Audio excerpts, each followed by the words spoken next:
of the rape crisis organisation Nexus NI. Joanne, thank you very much for being with us. How different is this bill to the current law here in Northern Ireland? Yeah, well, it's definitely a step change to our law in Northern Ireland. The changes that have been proposed in the Republic and now adopted are part of changes and recommendations made by the Gillen Review in Northern Ireland in 2019. Unfortunately, since that review was undertaken, we just haven't seen any legislative changes in Northern Ireland. We've seen a number of support changes put in place, but the legislation, such as these steps, which look at reasonably objectively proven consent, intoxication not being a mitigating factor, and anonymity for both the victim and the accused until there's a proven guilty, whereby then the accused could be identified as long as it still protects the victim. All of those changes are outlined in the Gillen Review, but we just haven't seen them implemented yet. And what about the rest of the UK, Joanne? Again, there's been steps made across the rest of the UK. They're piloting different changes. London and Newcastle are two cities with sort of quite high rates of reporting, whereby they're proposing to trial these more victim-led judicial processes. So there is change afoot in the UK.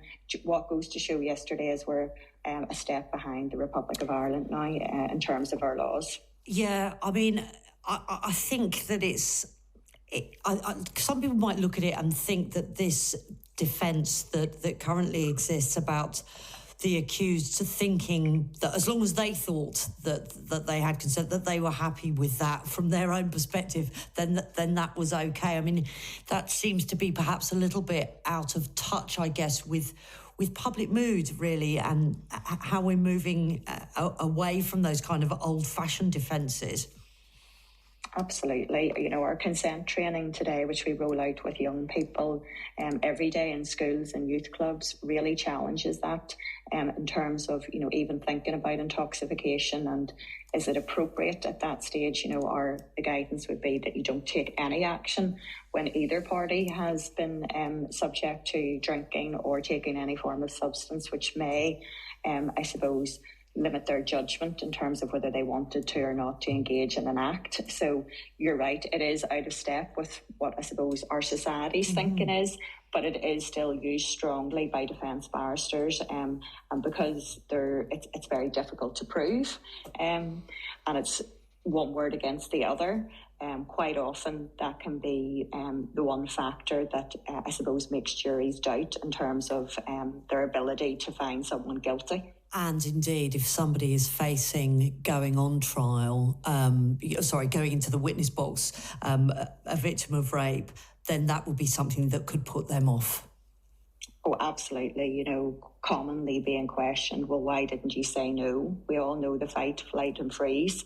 We don't often sometimes say no when we're in a very uncomfortable position. And I'm sure many women out there could speak to the fact that they have been in situations where they felt totally uncomfortable but felt that they couldn't say anything because that might cause them more threat or risk.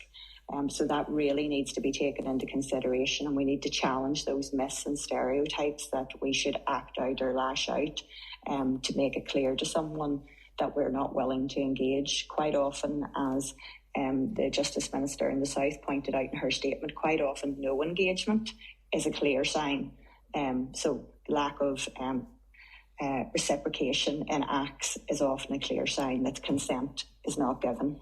And just finally, around the issue of anonymity, Joanne, anonymity for the accused will be provided here unless they are eventually found not guilty, and the public would be excluded from court proceedings. How do you feel about that? Well, that measure has been proposed to protect victim anonymity, I suppose, because quite often and very rarely is a victim ever sexually assaulted by someone that they don't know. It's very, very rare. So I suppose the amount of speculation that can go on in the press and then beyond that into social media, and I see that that's another criterion that's been approved in the South, that social media would then fall under broadcasting and publication restrictions, because quite often these things can get out and spill out, and we've seen that in the rugby trial here in the North, and that can be very damaging. Thank you so much, Joanne. Joanne Barnes, CEO of the rape crisis organisation Nexus NI.